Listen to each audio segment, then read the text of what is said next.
Muito bem, então vamos iniciar a nossa aula de hoje, concluindo a análise desse período entre guerras. Como eu falei para vocês, o período a gente vê a parte da crise do capitalismo de 1929, foi o assunto da semana passada. Hoje nós veremos o surgimento dos regimes totalitários. Aqui na abertura tem a foto, né, dos três que representaram, né, vamos dizer assim, os grandes ícones desse período aí, ou desse regime totalitário, que foi o Mussolini, com o fascismo lá na Itália, aqui ao centro o Stalin, na União Soviética, com o stalinismo, né? E aqui no canto o Hitler, com o nazismo na Alemanha. Então, são tradicionalmente três representantes desses regimes totalitários. Antes de entrarmos nas características do totalitarismo, apenas compreender o contexto em que esses regimes surgem. É ali no período pós-Primeira Guerra Mundial, que nós vamos ter esse fenômeno que foi batizado como totalitarismo. Então, o contexto é de quê? De crise dos ideais liberais.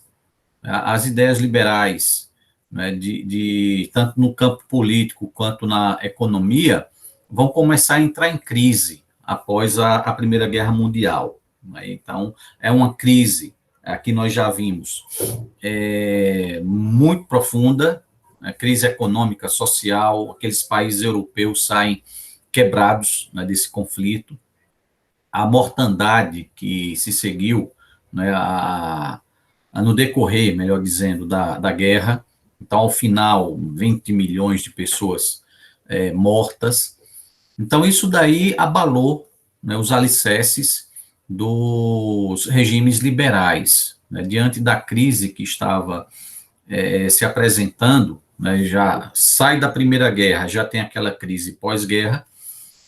No decorrer da década de 20, a coisa aparentemente começa a se reorganizar, mas vem aí a crise de 29, né, com a quebra da Bolsa de Nova York, aí a outra paulada, em uma crise, né, muito mais profunda que se seguiu, a chamada Grande Depressão, ali do final da década de 20, início da década de 30.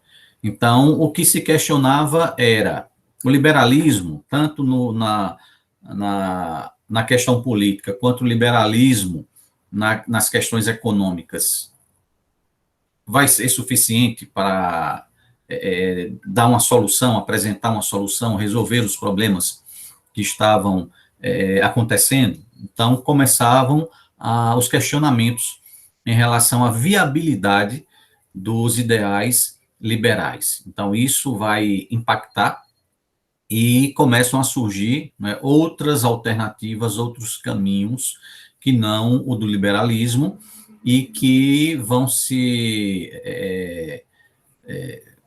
travestir, né, ali no regime total, ou nos regimes totalitários. Então, os regimes totalitários, eles surgem especialmente o fascismo, durante a década de 1920 na Itália, o seu desdobramento na Alemanha, com o nazismo, no início ali da década de 30, na esteira da crise de 29, o Hitler, ele assume o poder na Alemanha, e dentre as características, né, desses regimes, embora em polos ideológicos completamente opostos, mas você vai ter o stalinismo na União Soviética. Então, é esse o contexto, né, do surgimento dos regimes totalitários. É a crise dos ideais liberais. Uma definição de totalitarismo é essa daqui: é uma forma de domínio político sistemático e permanente. Né? O que você vai ter num regime totalitário? O Estado ou o partido, né? O Estado e partido procuram controlar né, os mais diferentes aspectos da vida de uma pessoa.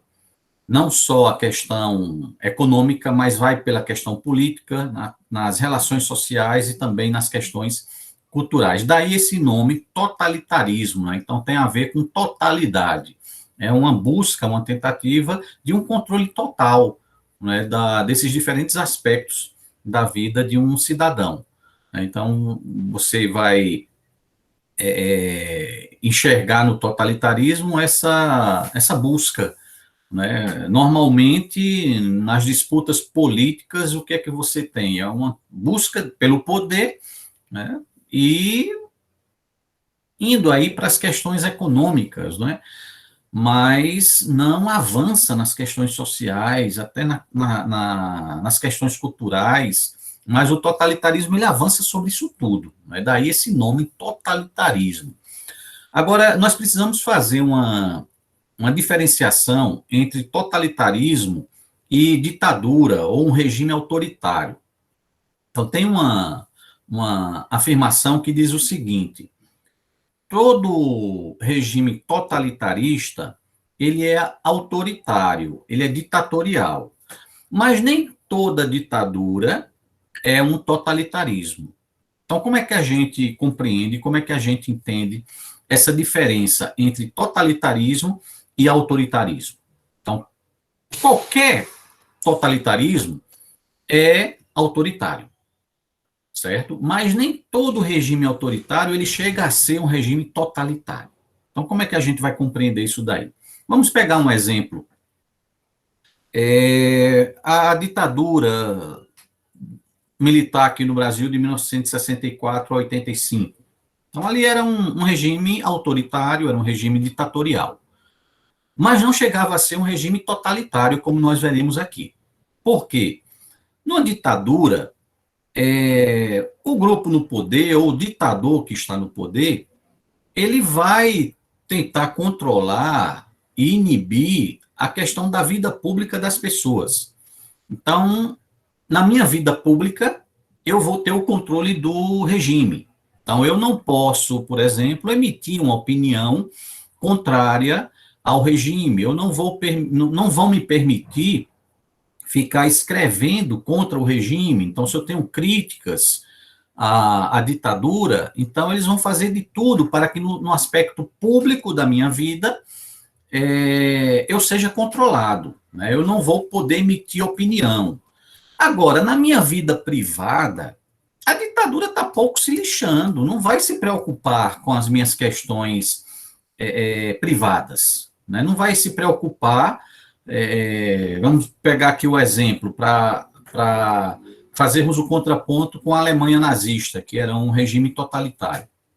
A ditadura no Brasil não estaria preocupada se o indivíduo, se um cidadão, por exemplo, ele fosse homossexual. É questão da vida privada dele.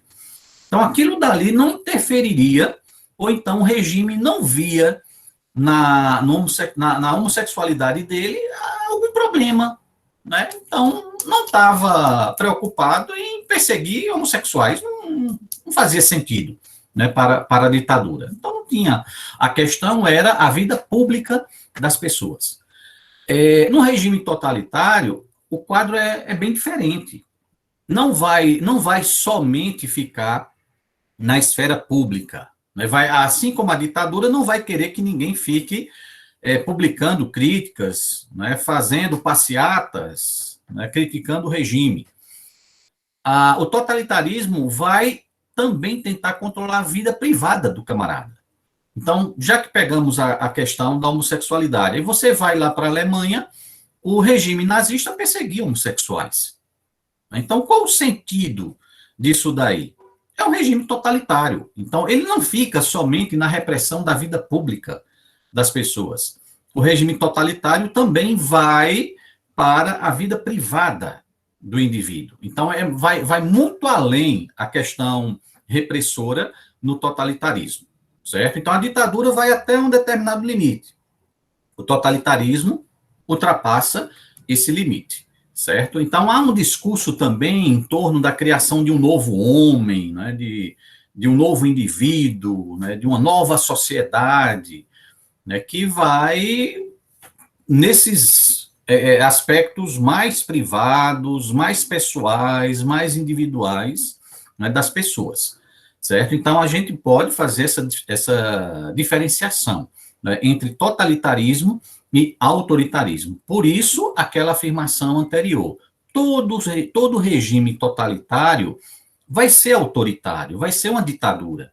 Mas nem todo regime ditatorial a gente pode dizer que seja totalitário, certo? Então, por conta dessa diferença aí, tá bom? Então, é uma distinção que se faz entre regimes totalitários e regimes autoritários.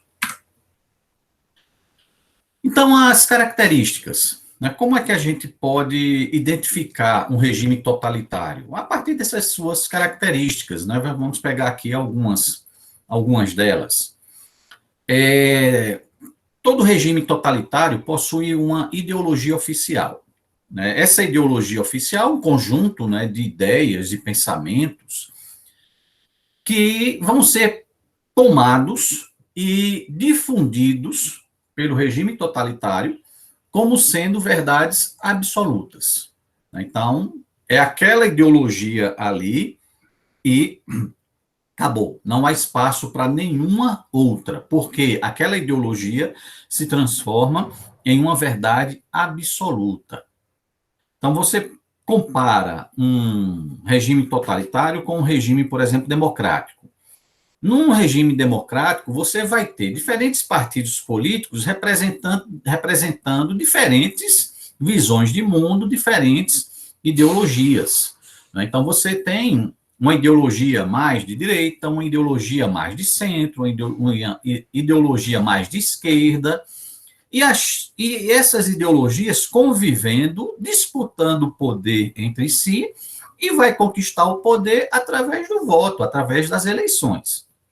Então, é a população que vai, através do exercício do voto, escolher que ideologia naquele momento vai exercer um determinado cargo, certo? Então, você tem diferentes ideologias, cada uma buscando o seu espaço, cada uma propagando para a sociedade, né, a sua visão de mundo e as soluções para os problemas da sociedade.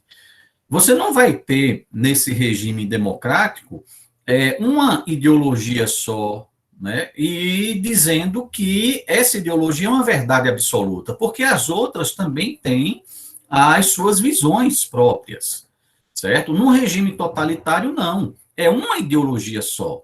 E essa ideologia, ela é vendida, ela é propagandeada como sendo uma verdade absoluta. E sendo uma verdade absoluta, nós chegamos a esse outro ponto aqui, ó. Não há aceitação de dúvidas ou muito menos de oposição. Então, se é uma verdade absoluta, você vai questionar. Se é uma verdade absoluta, você vai se opor a ela. Quem se opõe a essa verdade absoluta é contrário à própria sociedade, ao Estado, vai ser reprimido por conta dessa sua oposição, certo? Então, num regime totalitário, uma ideologia é tida como sendo a verdade absoluta. Sendo verdade absoluta, não há espaço para dúvidas, não há espaço para oposição. É aquilo dali e acabou-se. O outro, o opositor, o crítico, ele vai ser tido sempre como um inimigo, como uma pessoa perigosa que precisa ser exterminada. Como é que se propaga? Como é que se difunde essa ideologia tida agora como uma verdade absoluta? É por meio da propaganda. Não foi à toa que nesses regimes totalitários do século XX, você vai encontrar agora ministérios, né, sendo criados exclusivamente para propaganda. Né? Então, você vai ter no regime nazista um ministério da propaganda, né, que vai ser o Goebbels, o responsável pela propaganda nazista.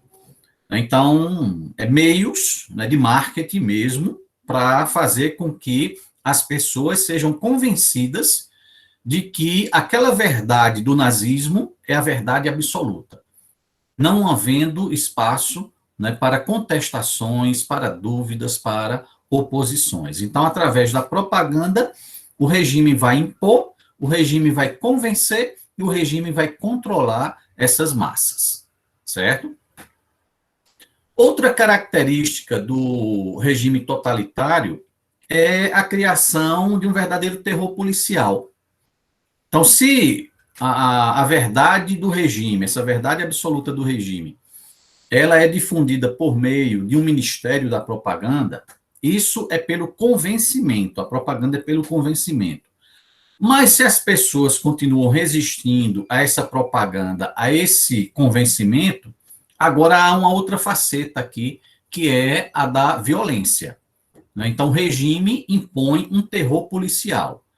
As oposições, né, os opositores, vão ser perseguidos. Se a pessoa não, entre aspas, aí, né, se converter aquilo dali, ela vai ser perseguida e muito provavelmente eliminada, porque não há espaço para se contestar a verdade do regime. Então, o terror policial é um outro instrumento de convencimento, só que pela violência, certo? Então, cria-se aí uma polícia secreta, né, em que essa polícia secreta vai ficar, né, vasculhando a vida das pessoas, vigiando as pessoas, para poder identificar todo aquele indivíduo, né, que é um potencial opositor e que pode dar problema para o regime. Então, prender, sumir com a pessoa, certo? Então, o terror policial é uma outra característica do regime totalitário. Você não tem liberdade alguma para poder ter o seu próprio pensamento, ter a sua própria posição e, de repente, questionar o regime totalitário. Não há espaço nenhum para essa liberdade, né, de opinião, né, que é um princípio lá do liberalismo, certo? Então, a segunda característica é do terror policial. Há uma verdadeira loucura, né, um cuidado extremo, um medo terrível de que as pessoas possam desenvolver um pensamento mais crítico e surgir uma oposição ao regime. Então, a polícia secreta vai trabalhar ali nas sombras para poder impedir qualquer surgimento de movimento opositor.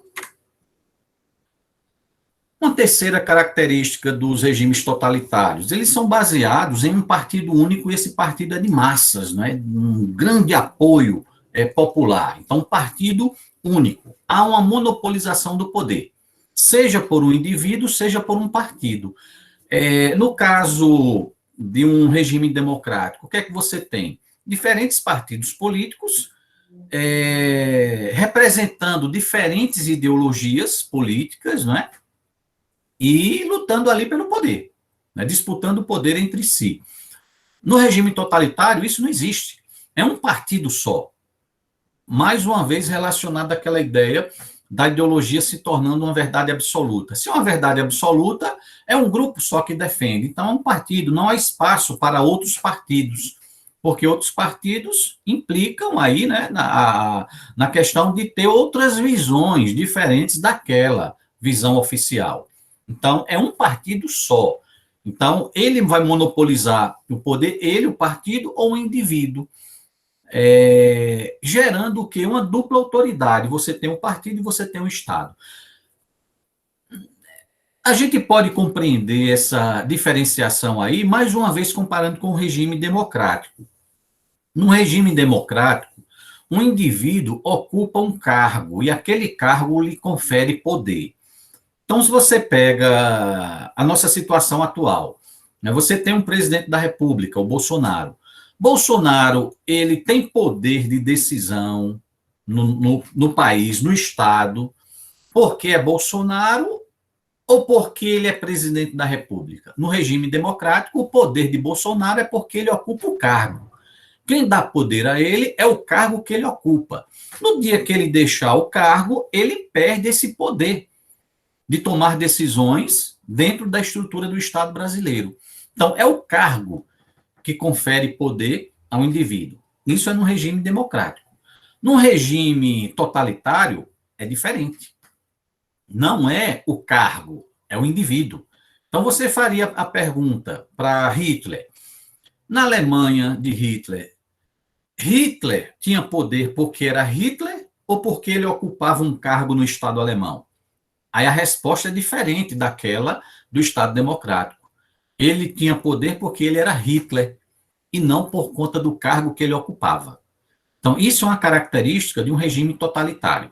Né? Há uma confusão entre o indivíduo, entre o partido e o Estado. Eles se confundem. Né? Há uma identificação de um com o outro.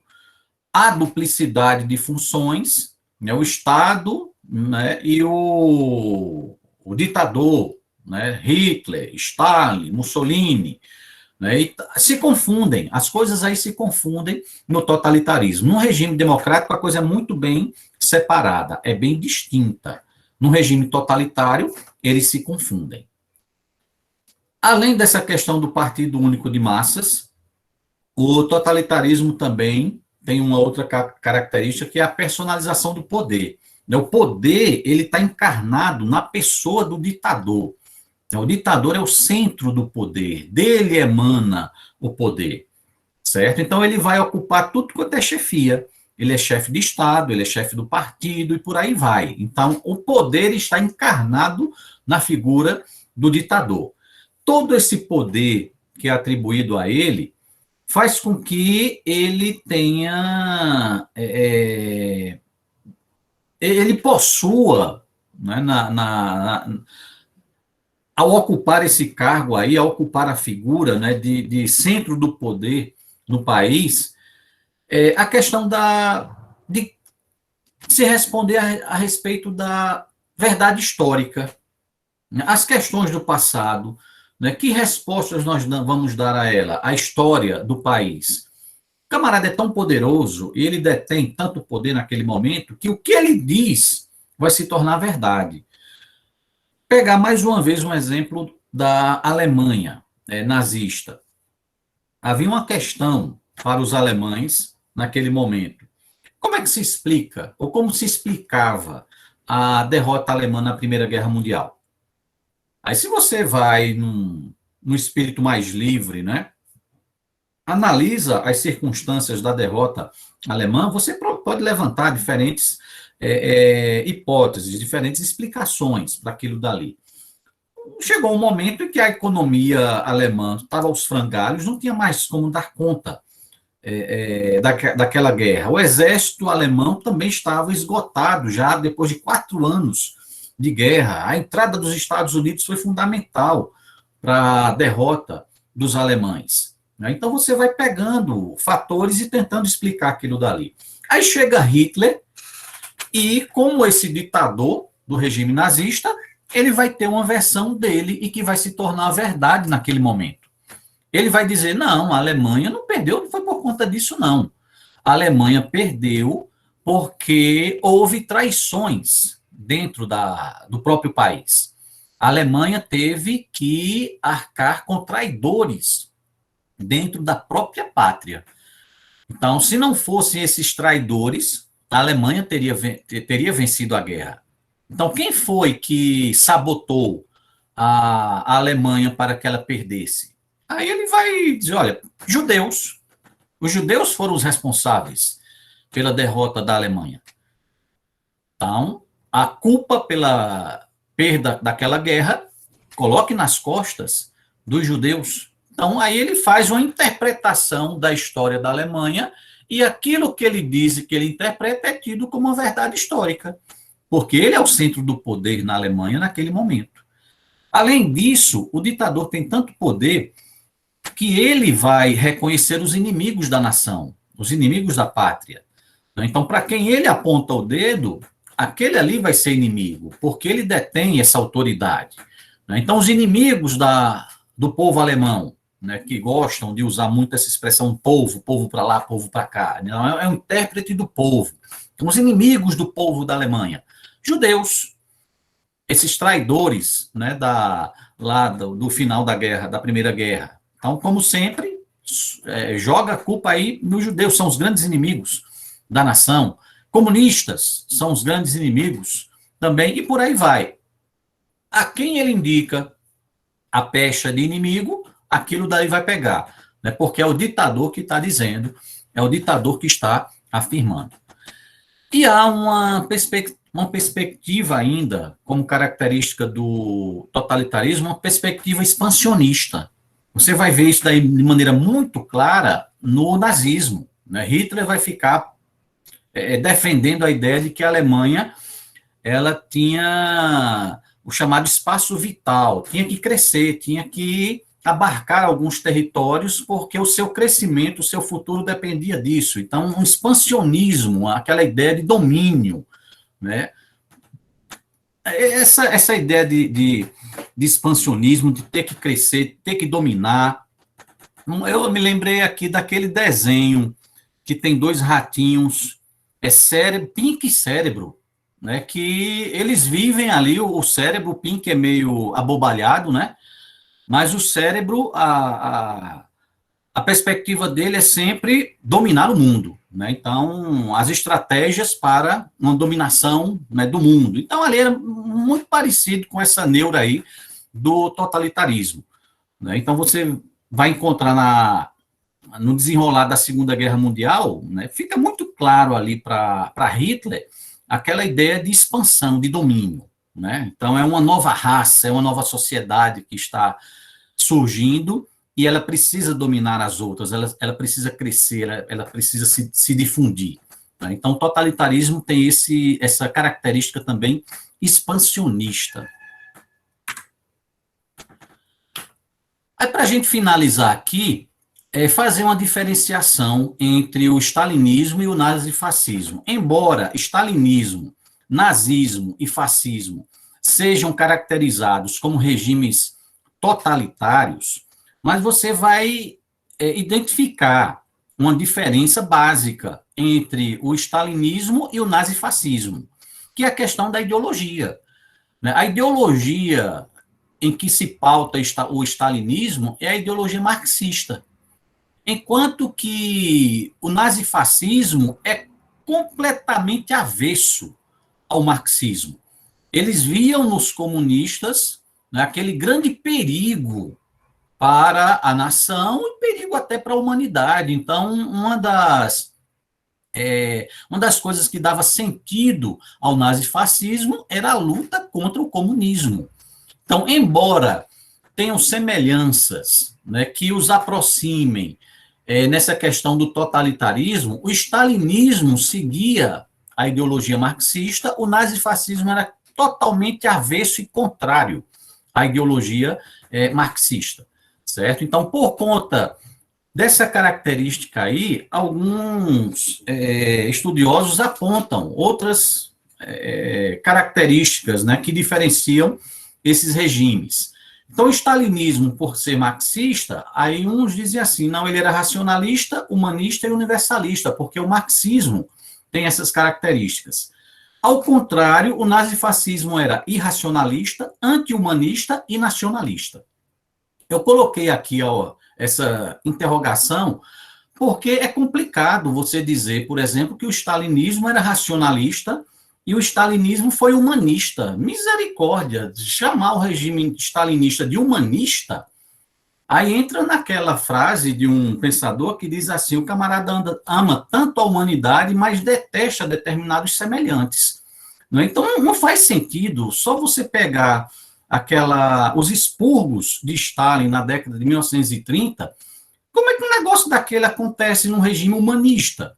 Não faz sentido nenhum. Stalin poderia ser tudo, menos humanista, né? O marxismo poderia até dourar a pílula do Stalin, mas só que na prática, né, você dizer que o stalinismo foi um regime humanista, tenha santa paciência, não dá para juntar essas duas coisas, certo? Universalista, beleza, porque o marxismo é universalista, mas é em parte porque chegou um momento na história da União Soviética que Stalin teve que partir para o nacionalismo, que foi durante a Segunda Guerra Mundial com a invasão alemã sobre o seu território, e Stalin, para unir o povo, teve que se agarrar no discurso patriótico. Né? É a mãe Rússia que está em perigo, né? A nossa pátria agora que está em perigo. Então, a ideia universalista né, vai ser deixada de lado naquele momento e tem que se partir mesmo para um discurso patriótico, né? O universalismo do stalinismo, aí, por isso que se coloca, em parte, naquele momento da Segunda Guerra, não tinha nada de universalista. Não era a luta de Hitler contra o socialismo, não. Hitler está invadindo a nossa pátria, então vamos resistir e empurrar para fora da nossa pátria o invasor. Por conta dessa herança marxista, o stalinismo seria, a princípio, ou teria, a princípio, como objetivo, uma sociedade justa e igualitária. Também isso daí é questionável. Igualitária, vai lá, mas justa, do jeito que a coisa aconteceu, tenho minhas dúvidas. E o nazifascismo, de fato, irracionalista, anti-humanista e nacionalista, certo? O princípio básico do nazifascismo, superioridade racial. Claramente, isso daí você percebe no discurso do Hitler, né? Superioridade racial. Portanto, o objetivo seria o quê? A dominação das raças inferiores. Através de que meios? Violência, falsificação da verdade, propagação da mentira e controle da informação, ou seja, a censura promovida pelo Estado. Agora, é bom lembrar também, né, a observação final aqui, que esses meios aqui não foram meios exclusivos do nazifascismo. O stalinismo também usou esses mesmos meios, tanto a violência, quanto a falsificação da verdade, a propagação da mentira e o controle da informação, ou seja, a censura estatal, certo? Então, há uma certa distinção entre stalinismo e o nazifascismo, especialmente naquilo que diz respeito à ideologia que pautava cada uma, né, dessas correntes aqui, né? O grande diferencial vai ser a adesão ou não ao marxismo.